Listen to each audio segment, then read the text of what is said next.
Hey guys, Theo Kitten here from Fiction Atlas Press, bringing you another indie connection. Today I'm going to be telling you about some indie books that you might enjoy if you're a fan of Jay Kristoff's Nevernight series. The first book I have for you is called Smoke and Stone by Michael R. Fletcher.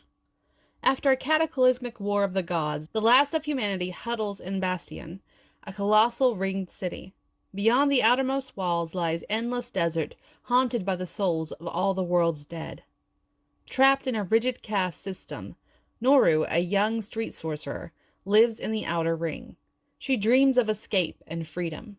When something contacts her from beyond the wall, she risks everything and leaps at the opportunity. Mother Death, a banished god seeking to reclaim her place in Bastion's patchwork pantheon, has found her way back into the city.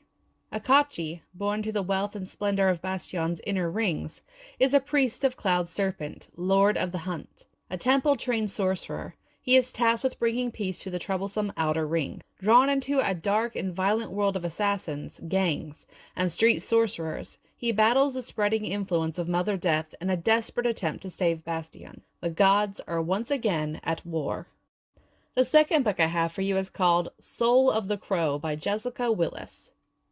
When the mortals want someone dead, they contract a Reaper of Eltor, an assassin born from the Underrealm with fatal magic coursing through their veins.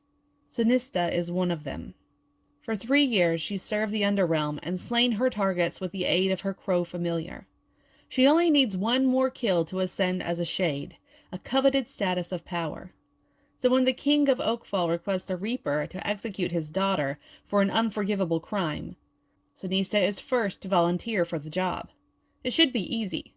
But when the prince discovers his sister is in danger, he flees the palace with her, leaving Sinista with only 2 options. Journey through the mortal realm to find and slay her mark, or face the consequences of returning to the Underrealm empty-handed. It's no choice at all. She has come too far and is too close to earning her title to let it be taken from her now. Besides, no one can outrun a Reaper of Eltor. Or can they?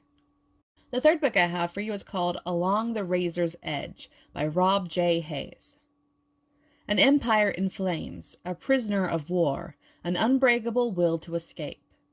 At just 15, Iskara Helsine was forced to fight in the greatest war mankind has ever known.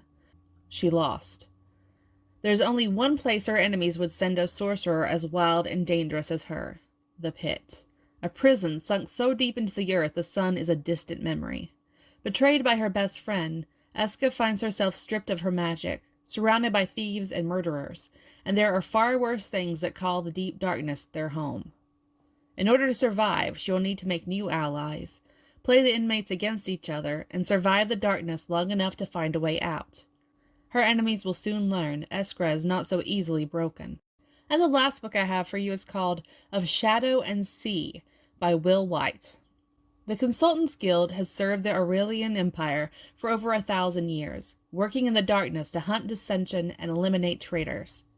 Now the Emperor is dead. For Shera, an assassin in the employ of the Consultants, the Emperor's death is the beginning of a nightmare. Powerful forces hunt the heart of Nkothi, a cursed artifact that can raise a second Emperor, and corrupt him in the process. But some desire power at any cost. The Guild of Navigators, an infamous collection of swindlers and pirates, has been paid a fortune to secure the heart. Their only lord is greed, their only loyalty to gold, and they would sell the Empire's freedom for the promise of a quick coin. In the shadows, a woman works to set the world free. On the seas, a man seeks to raise a lunatic to lord over mankind. Will you walk the shadows here with Shera, or will you explore the seas with Calder in the parallel novel of Sea and Shadow? Okay, that's all for me this week. I'll see you next week on The Indie Connection. Bye!